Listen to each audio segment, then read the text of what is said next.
Step sisters की छुपी हुई दुनिया।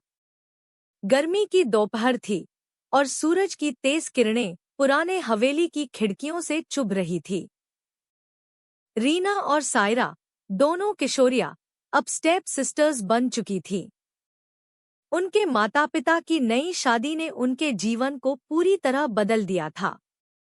रीना, जो हमेशा गंभीर और अनुशासित रही थी, सायरा के उत्साही और बिंदास स्वभाव से पूरी तरह उलझी हुई थी। पहले कुछ हफ्तों तक दोनों के बीच दूरी थी। रीना अपनी किताबों में खोई रहती, जबकि सायरा घर के हर कोने में अपनी मौजूदगी का एहसास दिलाती। घर के पुराने कक्ष में दोनों का सामना अक्सर टकराव में बदल जाता।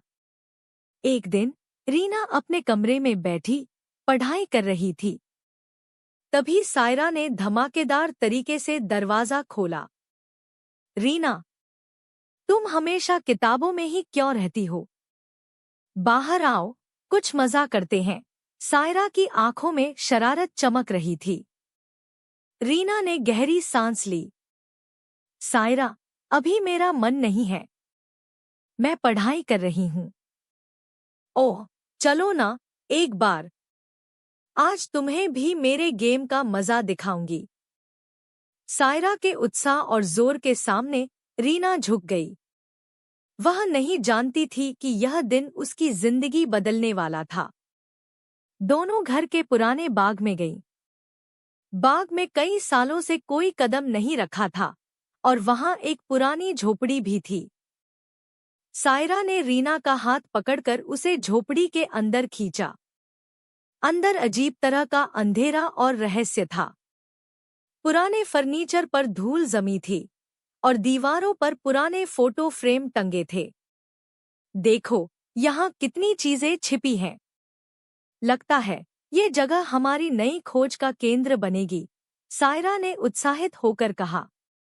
रीना ने देखा कि सायरा ने कुछ पुराने डायरी और चिट्ठियां निकाली। उनकी आंखें चमक उठीं। ये सब पुराने रहस्य हैं, रीना। हमारे माता-पिता के अतीत से जुड़े हुए। क्या तुम देखना चाहोगी? रीना थोड़ी हिचकिचाई, लेकिन क्यूरियोसिटी ने उसे खींच लिया। उन्होंने डायरी खोलना शुरू किया। जैसे जैसे पन्ने पलटे जा रहे थे, दोनों को पता चला कि उनके माता-पिता का अतीत कितना रहस्यमय और जटिल था। पुराने राज, पुराने दोस्त और कुछ अनसुलझे घटनाएं। क्या सच में हमारे जीवन में इतनी चीजें छिपी हैं? रीना ने धीरे से कहा। सायरा ने मुस्कुराते हुए कहा, और भी बहुत कुछ है।